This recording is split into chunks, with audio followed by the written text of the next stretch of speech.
6 लाख करोड़ का नुकसान एक दिन में हुआ है। भारत के शेयर मार्केट को क्या सपोर्ट है भैया, ये सिर्फ बेच ही रहे। लेकिन जहां विलेन होता है वहां हीरो भी आता है ना, है हमारी फिल्मों में। सरकार उस पर काम करेगी इकोनॉमी बढ़ाने के लिए, तो गिरे हुए मार्केट में उधर उनको अपॉर्चुनिटी मोटी दिख रही है, तो हमारे देश से पैसा निकाल करके ये ससुरे उधर भी डालने का प्लान इनका हो सकता है। शेयर बाजार हो गया धड़ाम और चारों तरफ मच गया कोहराम। दिवाली के बाद दिवालिया हो गया है बाजार। आज समझेंगे, जानेंगे कितना गिर चुका है और कितना गिर सकता है और हमें क्या करना है ऐसे हालत में। कारण बिल्कुल लेटेस्ट अपडेटेड एकदम धांसू वाला कारण बताने वाला हूं, जो हो सकता है अब तक किसी ने बताया कि नहीं बताया मुझे नहीं पता, लेकिन हम एकदम लेटेस्ट वाला आपको बताने वाले हैं। ठीक है, अब पहले न्यूज़ बुलेटिन बता देता हूं भैया हुआ क्या है। 6 लाख करोड़ का नुकसान एक दिन में हुआ है। आज के आज 6 लाख करोड़ का नुकसान हुआ है। अक्टूबर 3 के बाद आज की जो गिरावट है ये सबसे बड़ी गिरावट है। अपने ऑल टाइम हाई से मार्केट 10% नीचे आ चुका है और निफ्टी का 10% टूटना ये बहुत बड़ी बात है। तो 10% टूटा है भैया, लेकिन ये भी है कि लॉन्ग टर्म इन्वेस्टर को घबराने की जरूरत नहीं है। अभी आएंगे डिटेल में बात करते हैं। 2603 स्टॉक मार्केट में गिरावट में है और 1279 बोलेंगे इसको, क्या बोलेंगे 79 1000 क्या बोलेंगे इसको 1279 ना, हाँ 1279 में बढ़त, बाकी 2603 स्टॉक में गिरावट। साल के शुरुआत से अभी तक मार्केट 9% ही रिटर्न दे पाया है, हालांकि मैंने तो उससे ज्यादा लिया है, लेकिन मार्केट ओवरऑल बात करें तो 9% ही दे पाया है। निफ्टी आज 314 पॉइंट गिर चुका है, 1.29%। निफ्टी हालांकि क्लोज हुआ है 23,990 पर, हालांकि मैंने जो देखा था ये 850 से भी नीचे जा चुका था, 810 815 के आसपास मैंने देखा था, तो लेकिन थोड़ा मार्केट संभला तो 990 के आसपास क्लोज हुआ ये। निफ्टी में आज के दिन सबसे बड़ी गिरावट 454 पॉइंट टोटल ये गिरा था, मतलब फाइनली जो गिरावट मैक्सिमम गिरावट हुई थी वो 454 पॉइंट। इसके बाद निफ्टी संभला, लेकिन संभल करके 24,000 के जो इंपॉर्टेंट सपोर्ट लेवल आपने देखा होगा उसके आसपास आकर के ठहरा, यानी कि 23,990 पर। निफ्टी के 50 स्टॉक्स में से 42 स्टॉक में गिरावट, ये बड़ी बात है। 50 के 50 जो इंडिया के, भारत के बेस्ट ऑफ द बेस्ट और बड़े से बड़े स्टॉक हैं, उनमें से 42 धाराशाही हैं। अच्छा, उनमें से 8 कौन कौन से हैं वो भी अभी बात करते हैं। स्टॉक सेक्टर वाइज सब दिखाता हूं, अच्छा डेटा दिखाऊंगा आज आपको। अच्छा, ऐसे ही सेंसेक्स में 941 गिरा है, 1.18%, 78,000 के आसपास क्लोज हुआ। आज के दिन में अगेन सेंसेक्स में भी सबसे बड़ी गिरावट 1409। सेंसेक्स में 30 स्टॉक्स में से 24 स्टॉक में गिरावट। ठीक, अच्छा ये चीज दिखाता हूं आपको, ये मैं आपको डायरेक्ट सोर्स पे ही दिखा दूं क्या, पहले ये दिखाता हूं फिर आपको सोर्स पे लेके चलता हूं। देखो मार्केट इंडेक्सेस का हाल जैसे है, निफ्टी 50 में 42 स्टॉक रेड में है, गिरावट में, सिर्फ 8 पॉजिटिव में है। ऐसे निफ्टी बैंक में आप देखोगे तो 5 पॉजिटिव में है, 7 नेगेटिव में है। मिड कैप 100 देखोगे तो 84 नेगेटिव में है, 16 ही सिर्फ पॉजिटिव में है। नेक्स्ट 50 ऐसा 42 नेगेटिव। ठीक है, तो पूरा लालम लाल आपको यहाँ पे दिख रहा होगा इंडेक्सेस। अच्छा, सेक्टर वाइज का भी देखो, अभी और डिटेल में इसको दिखाता हूं मैं आपको। निफ्टी ऑटो में आप देखो 11 स्टॉक ऐसे हैं जो नेगेटिव में हैं, सिर्फ 4 पॉजिटिव। आईटी में 5 पॉजिटिव 5 नेगेटिव। पीएसयू बैंक इसी तरीके से 11 बैंक नेगेटिव्स में है। फाइनेंस सर्विस, फार्मा, यहां इसको गौर करने वाली बात है। एफएमसीजी 15 के 15 हो स्टॉक धाराशाही। अच्छा एक चीज समझिएगा, एफएमसीजी एक ऐसा सेक्टर है जो कोर सेक्टर है किसी भी देश का। एफएमसीजी कौन सा सेक्टर होता है?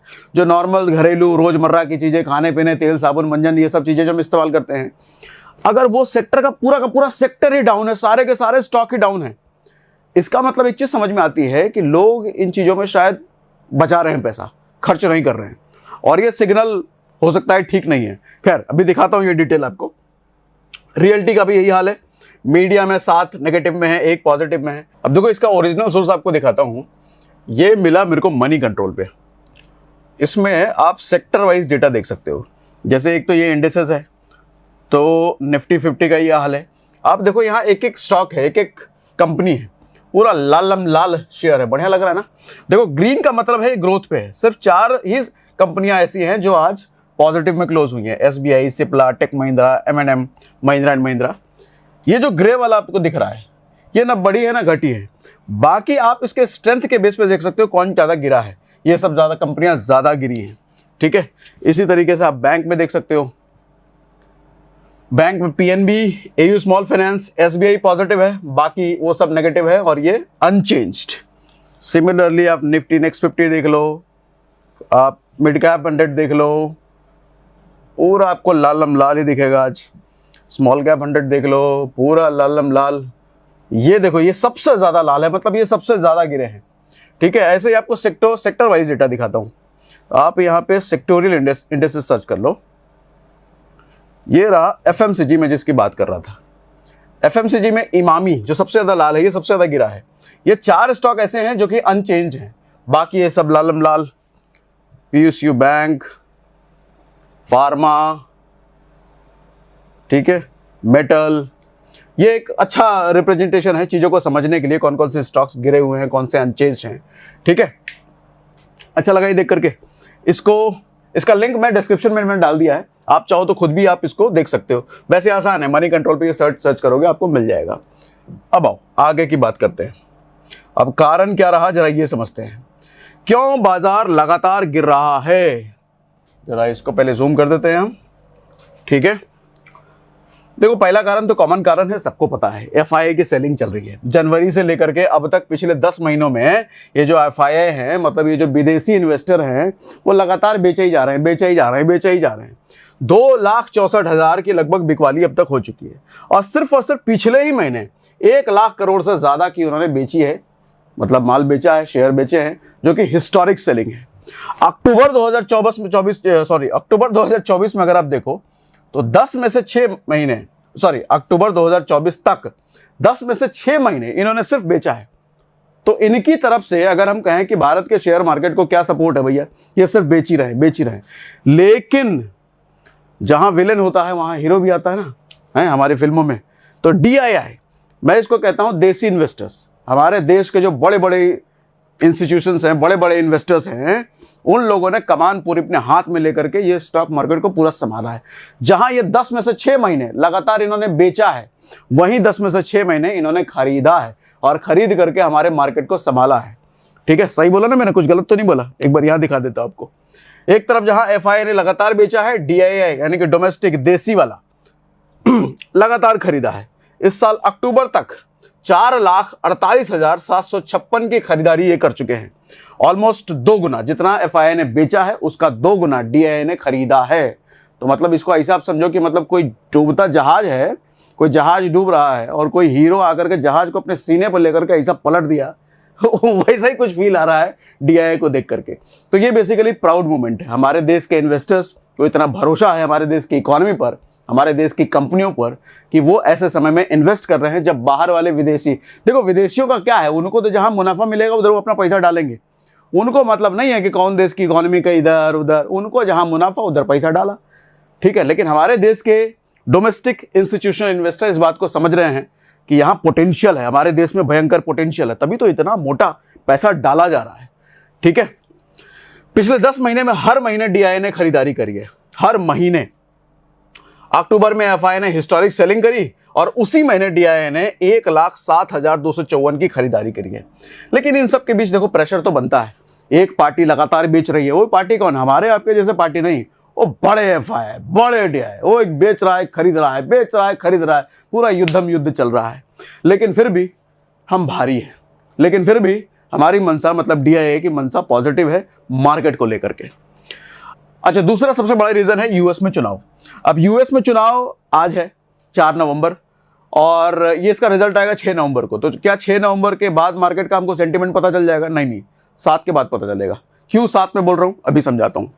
देखो, देश की सबसे बड़ी इकोनॉमी, देश की नहीं, दुनिया की सबसे बड़ी इकोनॉमी अमेरिका का, देखो उसका इंपैक्ट तो सारे शेयर मार्केट पर, हर देश पे होगा ही होगा, और भारत पर बहुत ज्यादा होगा, क्योंकि हम बहुत ज्यादा डिपेंडेंट हैं उन पर। तो भारत में इसी का असर है भैया। जब चुनाव हो रहा है और वहां पर 2 पार्टी है, एक कमला हैरिस, कमला दीदी, और एक डोनाल्ड चाचा। तो अब ऐसा एक्सपर्ट्स का मानना है कि कमला दीदी अगर आती हैं तो ये मार्केट के लिए बुरी खबर हो सकती है, यूएस मार्केट के लिए।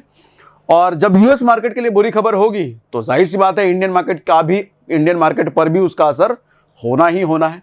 लेकिन अब ये भी है कि डोनाल्ड भैया अगर आते हैं, डोनाल्ड चाचा, चाचा हैं, ये भैया नहीं है, इनको आप दीदी कह सकते हो। तो ये चाचा अगर आएंगे तो ये मार्केट के लिए अच्छी खबर हो सकती है। तो वहां की अच्छी खबर तो इधर की अच्छी खबर। तो 6 तारीख के बाद एक बड़ा हमें मूव देखने को मिल सकता है मार्केट में कि चाचा आ रहे हैं, दीदी आ रही है। दीदी आएंगी तो नेगेटिव हो सकता है, चाचा आएंगे तो पॉजिटिव हो सकता है। ठीक हो सकता है, ऐसा एक्सपर्ट्स का मानना है। 7 तारीख मैंने क्यों बोला, अब ये समझो। Federal reserve monetary public meeting. देखो जैसे अपने यहाँ आरबीआई होता है ना, वैसे उधर फेडरल बैंक है।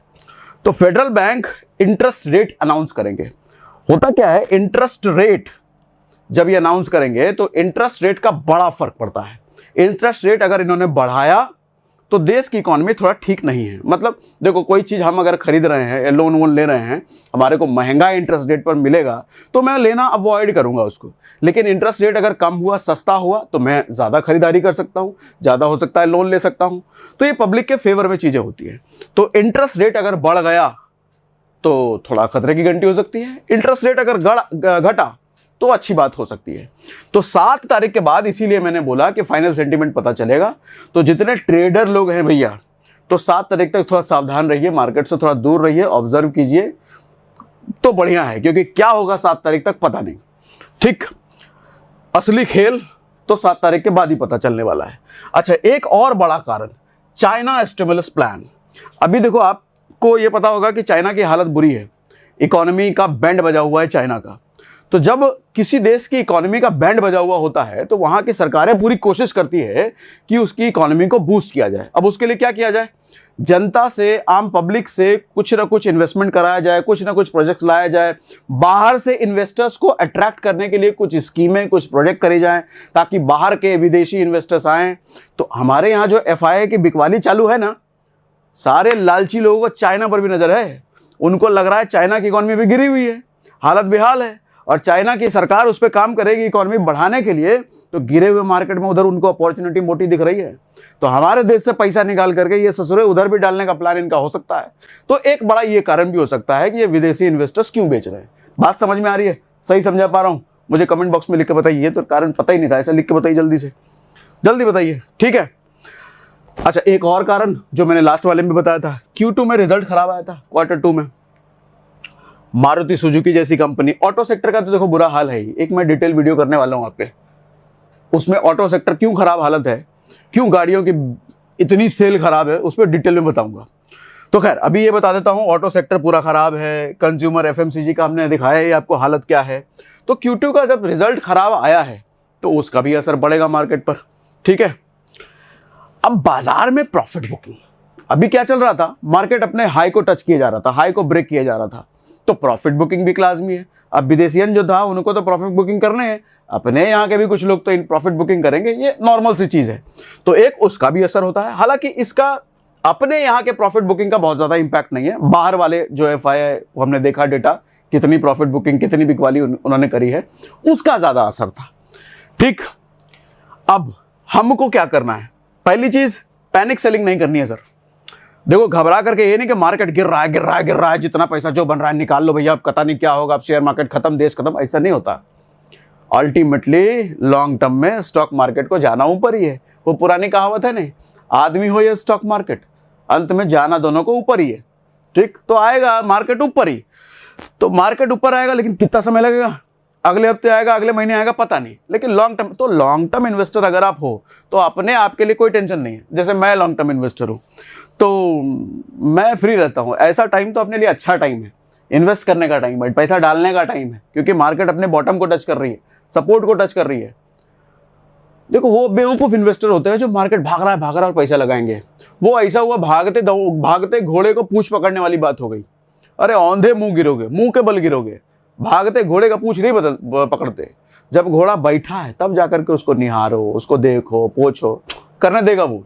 ऐसे ही मार्केट जब अपने बॉटम पे है, सपोर्ट पे है, तब इन्वेस्ट करने का टाइम होता है, जो ये समय है।